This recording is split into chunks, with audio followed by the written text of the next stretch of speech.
Hey everybody, welcome back to microbeerreviews.com. Tonight we are reviewing a Victory beer that has been long awaited on my list of beers to review. Comes in a 4-pack. This is their Java Cask. This is a bourbon barrel-aged coffee stout. This one is not cheap. I think it was $18 for the 4-pack, but after I tell you what some of the statistics are on this, you will understand why. So the ABVs are 14.3%. Yes, you heard me correctly. 14.3%. Now this is a what they describe as a complex fusion of dark chocolate, roasted barley, vanilla in a aged in a barrel bourbon stout style fashion, which is becoming extremely popular in a lot of the breweries that are doing some of these limited releases. This one was originally launched in 2016, and it was so popular they decided to do it again and put it in 12-ounce bottles. Now, here's what's cool about this. It's got Chinook, Cascade, what they're calling coffee blends, One Village and Smart Blend coffee hops, and that's one of those things you'll have to kind of look more into. But here's the kicker. It's got chocolate malt, dark caramel malt, roasted barley, oats, Munich and Pilsner malts, all blended into this coffee flavor that, as they said, quickly morphs into a sweet and roasty blend with a base beer and bourbon interacting. It's sweet, it's savory, the alcohol heat is present, but tame considering the labeled value. One of the better beer descriptions that I have read in a very long time. So complex dark chocolate, roasted malts, vanilla, coffee, blended throughout. I have cheated. I tried this one. I could not help it because this is a similar beer to a lot of the Founders beers that come in 4-packs, a lot of the Oscar beers like 1050 that come in these barrel ages, where you know that the base of the beer is quality, but they're trying to mix it up and do something different. I have to admit, I'll go on record, I was very intrigued by the fact that this beer was rated at 14.3%, and I'll tell you why it is in a second. So it looks exactly like it should. It's black as night. It's super dark. It's nice and viscous. It's got a nice, colorful, thin head on it. It laces the glass exactly like it should with legs.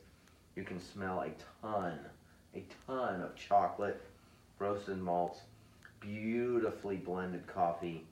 It's got a nice sweetness to it. There's a little bit of cocoa in there. It's got the roasted side of the oats in there. It's just got a really cool, very extremely, two of the same things. It's a very well balanced chocolate, coffee, malt sweetness to it, with what you can absolutely smell are hops in the background. The aroma is killer. Now, before I get into the glass, I will tell you, it smells like 14.3%.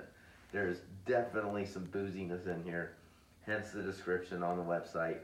There's some kick to this beer. So, as we always say, cheers. Let's get into the glass.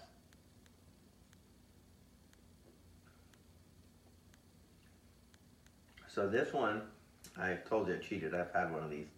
This one is even better than the one that I cheated on before I did my review. It's smoother. It's less boozy. This one is probably, I'm going to say, is about at 45 degrees. The one I had was closer to 30-ish. Not 30-ish, well, 38, 30, 39, 40. It's a little bit warmer in temperature, and it's a lot smoother. So this is not one that I would drink super cold.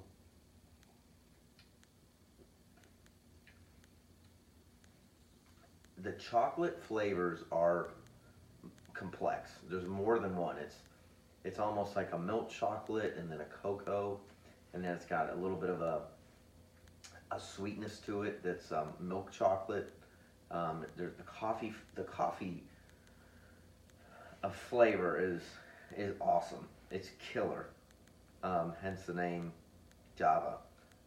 There's multi layers of good coffee background to it.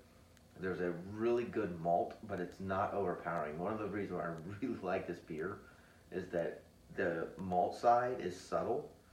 It's sweet, but it's a really cool balance. It is a little bit boozy, just a smidge, but it should be at 14%. The other really cool part about this beer is when you smell the aroma, it has a very good parallel to the